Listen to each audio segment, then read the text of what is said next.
Hey, how's it going, everybody? Charlie Wilson here, aka Sinister Charlie. Welcome back. We've got some more Fat Electrician to watch.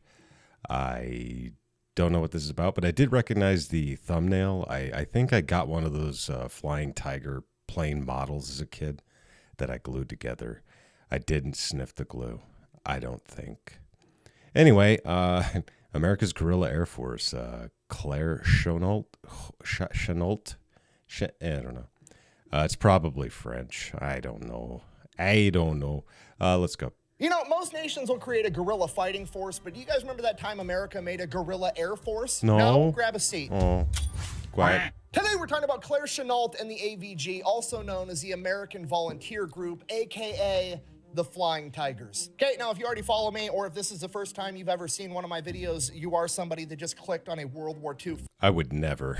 No, I've seen them all. Flying Tiger video and probably already know a ton about World War II to begin with, so I'm not going to waste your time rehashing the entire thing. Okay, so the super abbreviated version, in case you live under a rock or you clicked on this video on accident, prior to the attack on Pearl Harbor, by and large, America did not want to enter World War II. They saw it as a huge European conflict that we should have nothing to do with. Now, despite that, many people in the government and the military realized that this war was going to come whether we wanted it or not, so they began prepping the military, and in the meantime, they were doing everything they could to help out the Allied forces. Countries like Great Britain, the USSR, France, and in this case, China. China. The absolutely incredible. Damn. I was going to do a Trump. It's too many Chinas. I got to tell you, folks, way too many Chinas. They don't know about China like I do. So, isn't that right? Isn't that right, folks? Right? China. Story of the Flying Tigers is quite literally the time FDR, the longest sitting president. That was in reference to the fact that he sat 3 terms. Now he was always, you know what? Wheelchair. We're just gonna move on. He meant wheelchair. We're just going to push through. Anyways, FDR was approached by this crazy ex-infantryman that became a pilot known as Claire Chennault, a.k.a. Old Leatherface. He had recently just gotten back from China where he was working as a civilian contractor, and he realized that, like, hey, Chinese Air Force kind of sucks. It'd be really cool if I could get some American pilots with good training and some American planes and take them over there. I feel like we could wreck house. So he approaches FDR with this idea, and FDR is kind of stuck in this situation of like, well, I can't send over American service members because then that'll be an active war against Japan. So here's what I'm gonna do. I'm gonna approach 100 of the best pilots and mechanics and ground crew that America has, and I'm gonna let them have the opportunity to get released from their contract. They can resign their commission and become civilians again, as long as they agree that they are then gonna immediately go over to China with Claire Chennault and found a guerrilla air force and fight the Japanese by themselves. And we are gonna get to all of that right after a word from our sponsor. This video is brought to you by World of Warships. Yeah, this is actually all I had to hold up to the camera. It's technically a warship. It's part of the USS Texas, which you can actually play in World of Warships, and not only that, you can have me as the captain. Yeah, they put me inside of the game. Somebody, I was laughing the last time they showed this because it says DD-214. And they were like, why is that funny? I was like, oh, it's the separation paperwork you get when you leave the military. It has all of your stuff on it and tells you if you got an honorable discharge or not. It's, so yeah, that's what that is. Stations!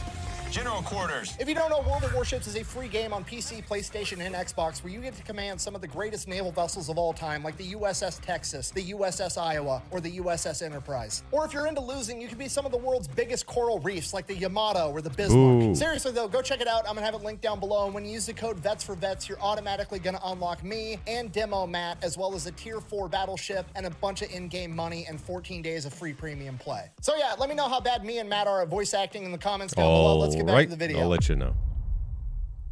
By the way, our story. If anybody needs a voice actor with a deep voice, I can, I'm willing to do it for free. Begins on September 6th, 1893, when a sweet little baby Leatherface, Claire Chennault, was born. He grew up the son of a cotton farmer and pretty much crushing poverty his entire life. While he was in high school, he ended up seeing an acrobatic air show at the Louisiana State Fair. You gotta remember, this is the early 1900s. Planes are brand new. He'd never even seen a plane before, let alone seen a plane doing acrobatic stunts. And it left such an impression on him that it became his new life goal to become a pilot. Because of this, after graduating high school, he immediately enrolls in college and signs up for the ROTC program at Louisiana State, attempting to become an officer so that he could become a pilot in the United States Army Air Corps. Now, you have to realize, not only is this pre-World War II, this Pre-Air is Force. pre-World War I. The United States is not a military superpower yet. The military at this point in time is much, much smaller, and the officer corps is not something that you just go in there because you want to serve your country. The officer corps is something that you get into because you come from a wealthy, aristocratic family, and one day you want to be a politician, or you want to be a career man that's going to make general. Basically, you have to be from the right family and have the right connections. And as a poor farmer's son, he absolutely did not. He was essentially bullied out of the ROTC program his first year there. He would end up finishing his degree at Louisiana State and going on to become a gym teacher. He absolutely hated it, ends up quitting his teaching job, goes and works at a Goodyear tire plant, finds a wife, starts having kids, starts up his family. Shortly after that, World War I breaks out, at which point he's thinking like, okay, the demand for military personnel just went through the roof. Maybe this is my opportunity to finally get a chance to become a pilot. So he goes, he signs up for the Army. He's eligible to go into the officer training program because he does have a college degree, and he specifically requests to become a pilot. Now, he does get accepted to be an officer. He goes through the training program, becomes a 90-day wonder where he gets all of his officer training in 90 days. However, in regards to him being a pilot, the letter he received said, and I quote, "Applicant does not possess the necessary qualifications for a successful aviator." So while he was able to change his stars a little bit and break into that officer class as a son of a poor farmer, becoming a pilot would prove to be another level of difficulty. You see, the idea at the time was that if you wanted to be a military pilot, you had to be the best of the best. And apparently, in their eyes, the best of the best meant that you basically had to go to an Ivy League college and be an athlete. So, like, you know, if you weren't competitively rowing a canoe at Yale, you obviously couldn't be good at flying an airplane. I truly, for the life of me, will never be able to understand the logic that goes into this line of thinking. Like, hey, we're going to put you in a potentially life or death situation. Who would you rather have by your side? Somebody that was born with a silver spoon in their mouth that competitively weaved baskets at Harvard, or some fucking farm kid that grew up in soul-crushing poverty? Because unless we're...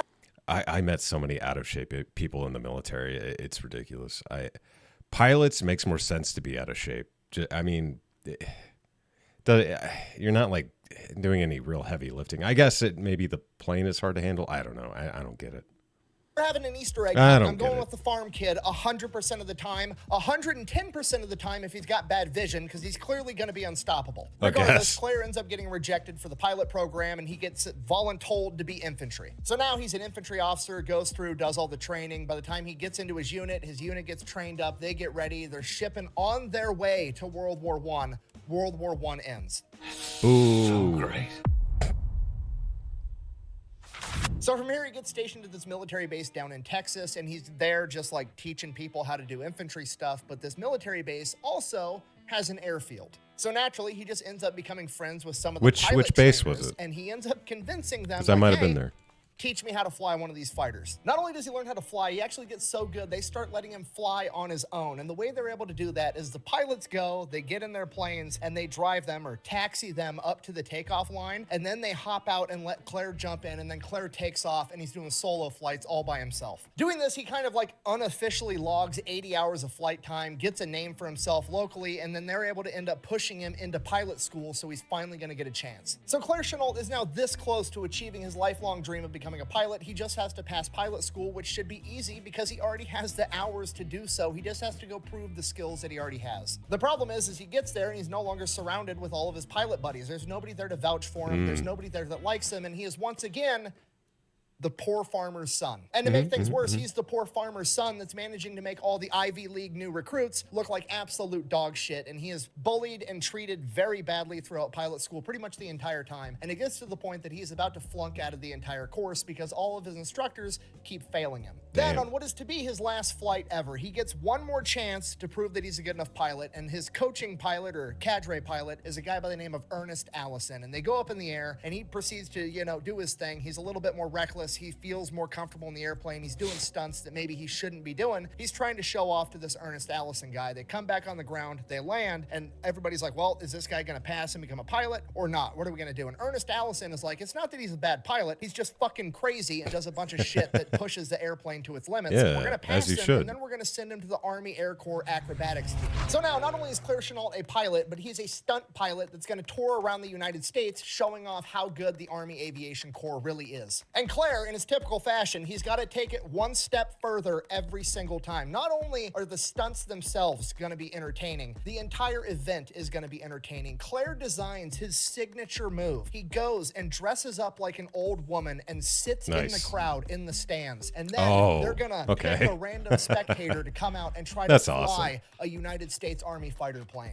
So they pick the oldest woman in the crowd, telling everybody that she's 99 years old. Her face looks like a leather handbag, the whole shtick, and he kind of limps out there in this old lady outfit. That's pretty awesome. Plane, I like that. Goes up in the air and starts doing all these crazy fucking stuff. That's just silly. In addition to being a phenomenal entertainer, like silly he's also things. a tactician. This man is constantly thinking ahead and trying to establish new battle doctrines, despite the fact that he's just entertaining a crowd of civilians during the day. He goes back home and he's writing papers on how aerial warfare should be conducted in the future. Now, at this point in time, leading up to World War II, the predominant theory was that fighter planes were out. They're gone. They're useless now because we've invented the bomber. It's a bigger, better plane. We're going to cover it with armor and machine guns. And if any fighter plane gets anywhere near us, we're going to be able to shoot them down. So we might as well just not have fighter planes at all. He wrote multiple papers on it. He tried to establish doctrine of how planes would actually go out and attack bombing formations. He was doing all the intellectual work that went into this, and it made all of the other aerial officers absolutely fucking hate him because he's trying to shoot down their idea of just having heavy bombers all the time. And because of this, for years, he was repeatedly passed up for promotions, and then it got so bad at one point that they tried to actually med board him out of the military. Basically, all the other officers were like, this guy's always fucking coughing all the time, and he has chronic bronchitis because he got the Spanish flu back during like World War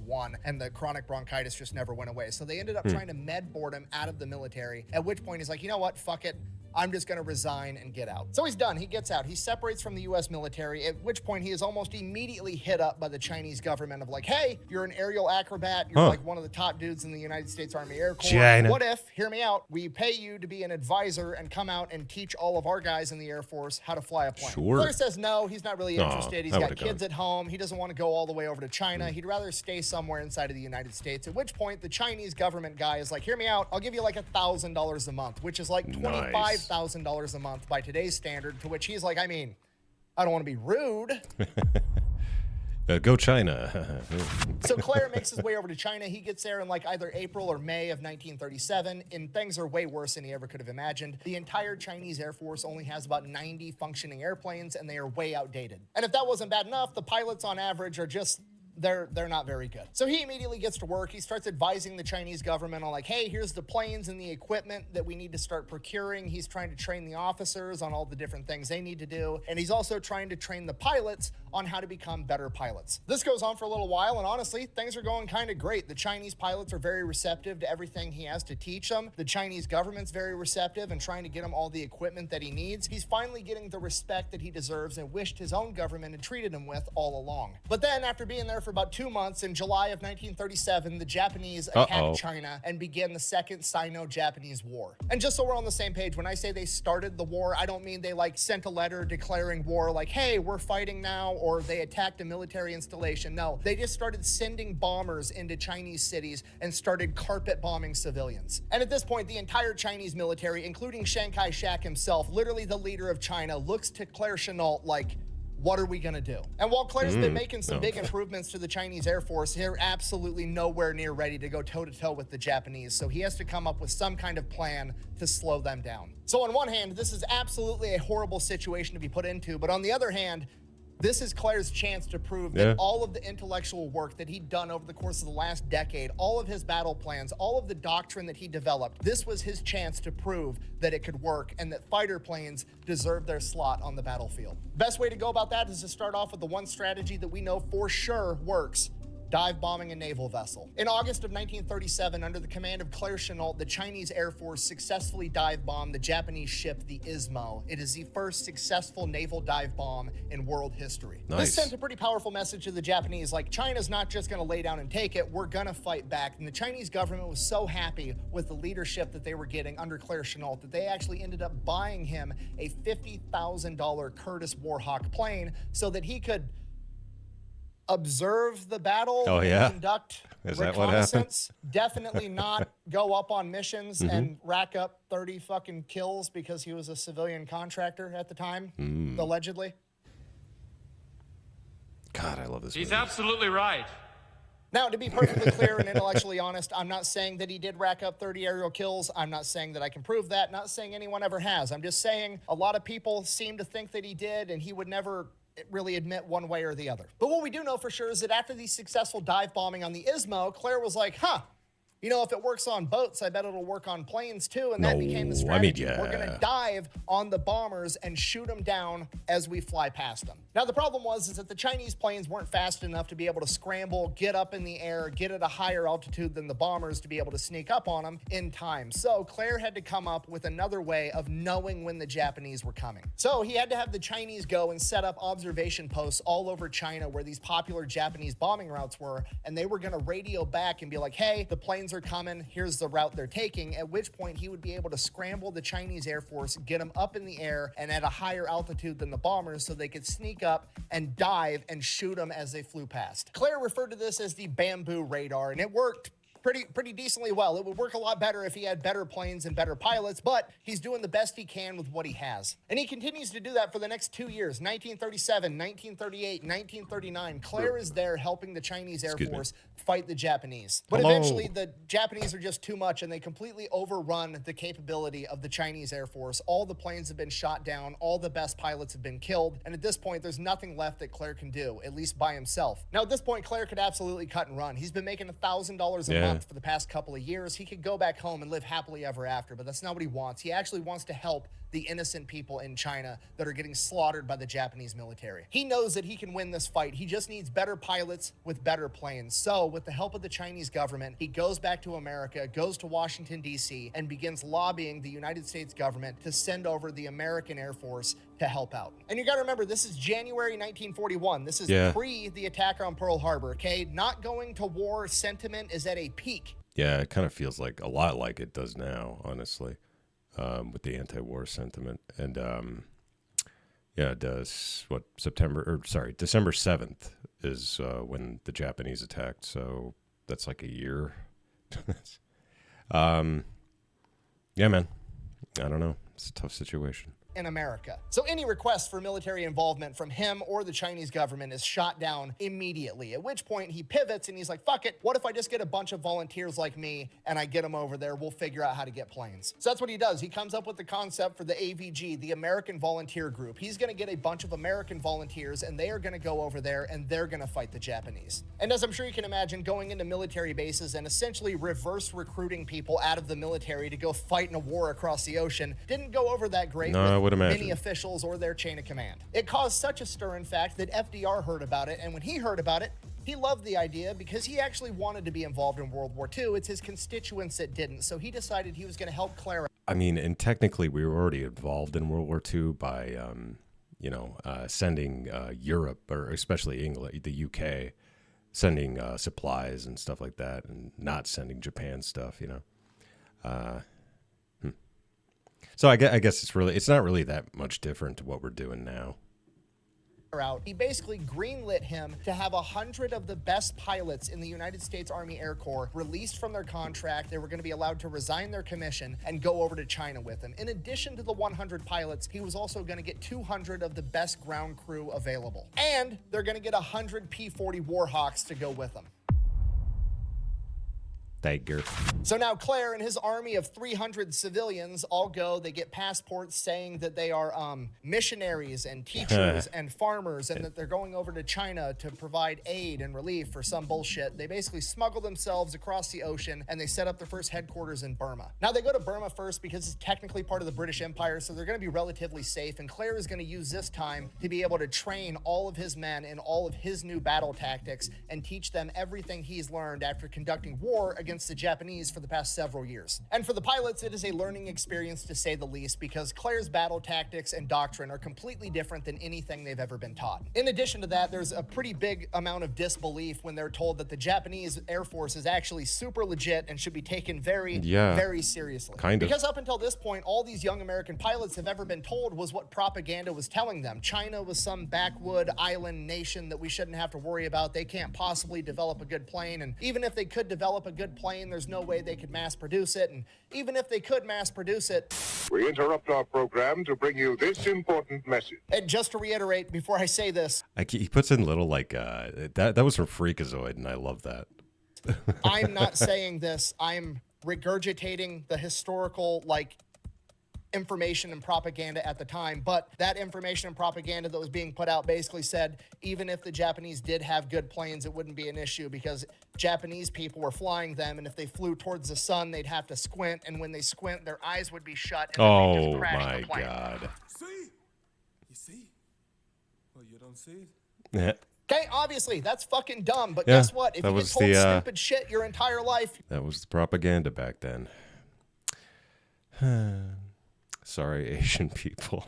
You're probably going to end up believing some stupid shit, and that's what's going on here. And it gets even worse because not only are the members of the AVG basically sleeping on the Japanese, I'm still a little they've sick. also been taught just a bunch of horrible battle tactics. Okay, you got to remember, this is pre-America joining World War II, meaning that a lot of the combat pilots have all been trained by pilots from World War I. Who were the pilots from World War I? They were the boat rowing Ivy League college kids that were going up in the sky in their plane to have a gentlemanly duel against one another. Okay, the Japanese aren't playing that shit, and they can't either if they expect to win, and Claire has to beat that into these kids' heads. So much so that he actually goes ahead and he just outlaws dogfighting altogether. The AVG will not engage in dogfights. As great as the P-40 is, they don't have much of an edge against the Japanese fighter planes, right? They are slower, they are heavier, they are less agile. The only real advantage they have is that they have more guns. Now, I'm paraphrasing here, but basically Claire Chennault walks into the classroom and is like, looky here, kids, the P-40's got more guns. That's really all we've got going for us. So we're going to turn weight into an advantage, okay? We're going to fly up really high, sneak up on them, use our weight to fall really fast and shoot the enemy on the way down, okay? You ever heard of a drive-by? This is a flyby. And then after you and all your wingmen have finished your dive, you're gonna pull up and use that momentum to get really high again, and if there's still Japanese planes in the air, you're gonna circle back around and dive on them again. We're gonna call it the zoom and recover strategy. We are literally going to shoot them out of the sky utilizing brute force and ignorance on repeat until there's none of them left. This is not gonna be some gentlemanly affair like you were taught in flight school. This is going to be hit and run guerrilla warfare in the sky. Now, around this time, some of the pilots just flat out quit. Some of them don't have what it takes, but the vast majority all immediately get on the same page, and that is partially because they trust Claire Chennault because he's been there, he's done that, and they're going to listen to him. But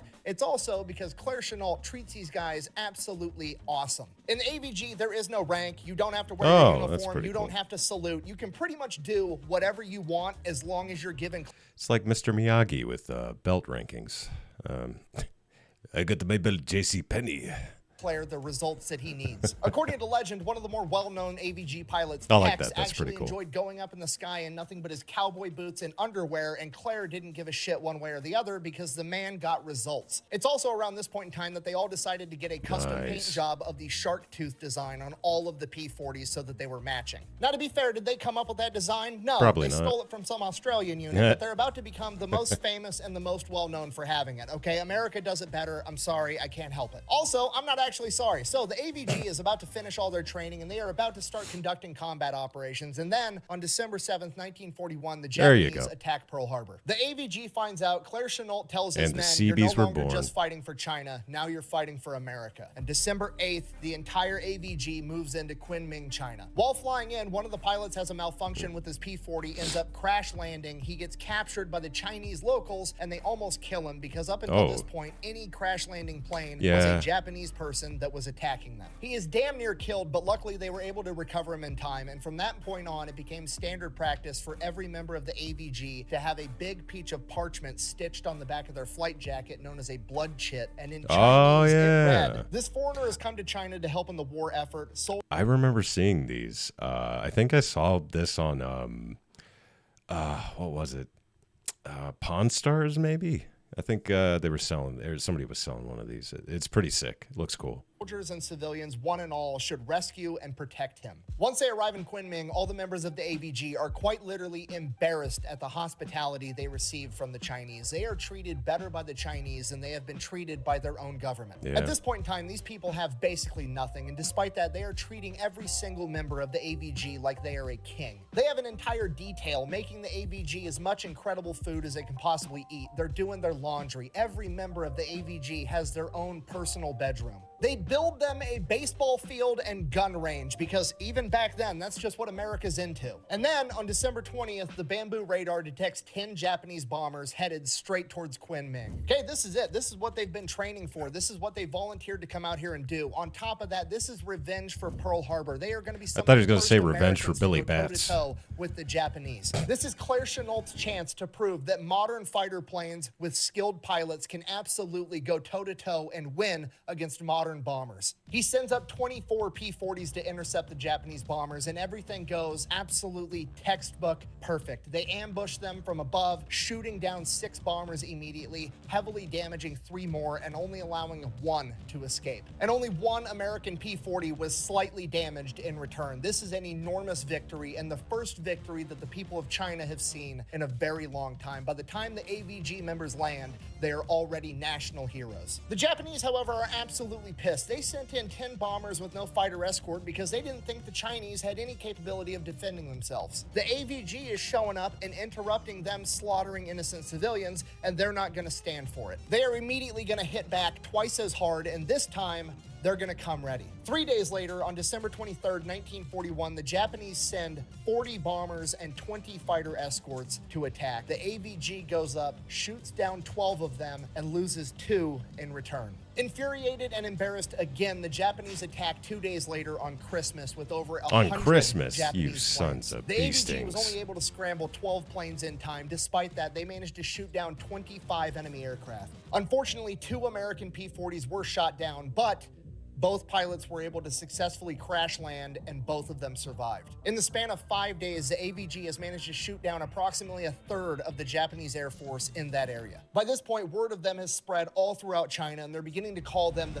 Feihu, or the Flying Tigers. Hey, what'd you call me? From there, Oh, okay. word quickly travels back to America, and they are one of the few good pieces of news that the American people are able to point to in the days after Pearl Harbor. Now, when you take all these things into consideration, like the fact that they're national heroes, the fact that Claire Chennault doesn't really have a whole lot of rules as long as you're being combat effective, whenever they're not up in the sky kicking ass, shit gets rowdy down on the ground. I'll bet. They're getting drunk, partying with all the locals. Apparently, they learned how to ride water buffaloes. Allegedly, Nice. they had a pet leopard. One night, they got drunk and shot all the chandeliers out of their favorite bar. Just complete chaos. You know, for But hey, funsies. they're getting results. Claire Chennault doesn't care, and the people of China absolutely fucking love these guys.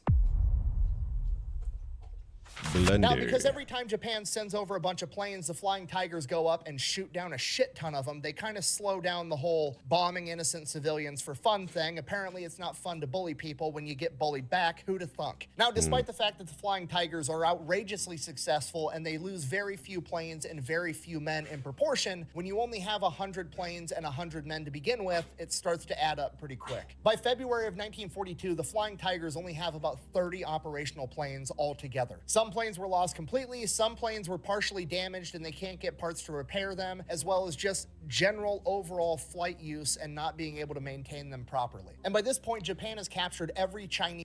Uno momento, my dog is staring at me and I don't like it. Hey, Tosh, go lay down. Go lay down. No, we're not doing that right now. Okay, sorry. port, and the only way to get supplies in and out of China is through the Burma Road. It is a 700-mile road through the mountains, and it is probably the most important road in the planet at this point in time, and it is now Claire Chennault's one and only goal to defend it. And because Chennault is a tactical genius, he realizes that the best way to play defense is to play offense. He knows that right now he is incredibly weak, and he has to make his enemies believe the exact opposite. He needs to appear as strong as possible. So in March of 1942, he orders the Flying Tigers to fly into Thailand and attack Japanese airfields, and it is outrageously successful. They do this repeatedly throughout March, destroying a ton of Japanese planes, absolutely infuriating them. So naturally, the Japanese decide they're going to retaliate. They start launching raids on Chinese airfields with all the American P-40s on it, and they destroy a ton of P-40s, or at least that's what they think.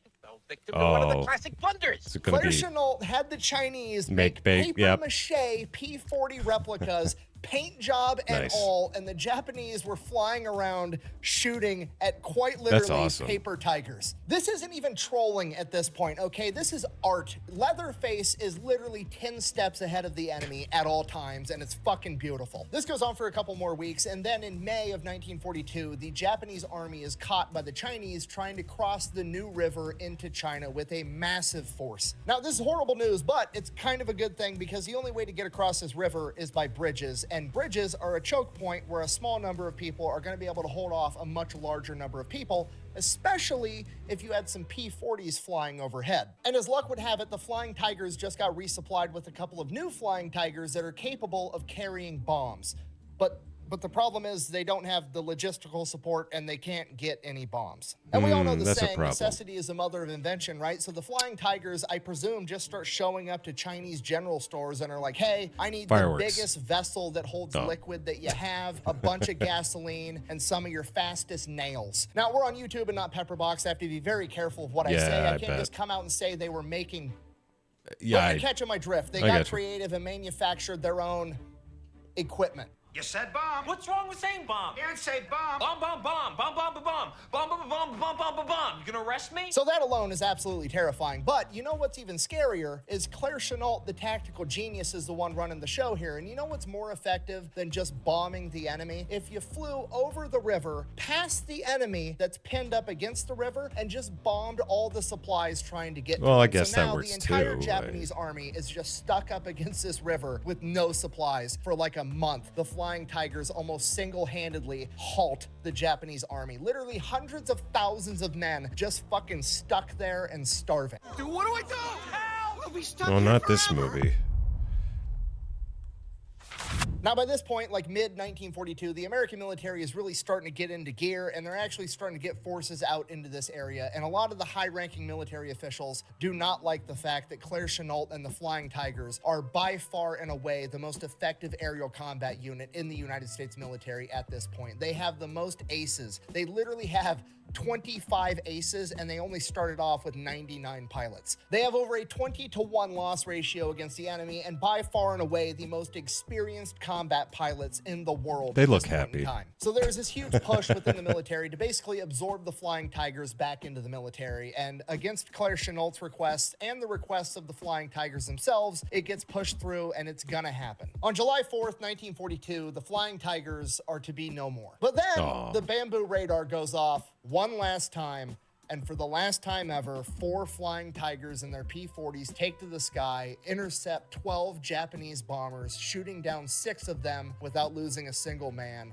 And when they land, the Flying Tigers are officially decommissioned. After 7 months in combat, 23 of the 99 Flying Tigers would die in the line of duty. 4 of them in aerial combat and the rest to ground fire and training accidents. But they took with them 299 Japanese aircraft. Doggy. Claire Chennault is to re-enter the United States military at the rank of colonel, and the rest of the Tigers are presented 2 options. They can return back to their previous unit, or they can stay and assist Claire with transitioning the new force over. All of the Flying Tigers are absolutely furious. Claire Chennault doesn't want this to happen. None of the Tigers want this to happen. They had an absolutely incredible team, and they wanted to keep it together as long as possible. Because of that, many of them choose to leave immediately and return back home to their original unit. Luckily, a couple of the Flying Tigers do stay and help Chennault with this transition, and it is a very rough transition because the new man in charge is Joseph Stilwell, aka Vinegar Joe, one of the most controversial and I don't even know who that generals is in American history. I gotta look that guy up. The audacity for this dude to show up in theater and just be like, wow, you've accomplished all of this with only 300 men. You know what I should do?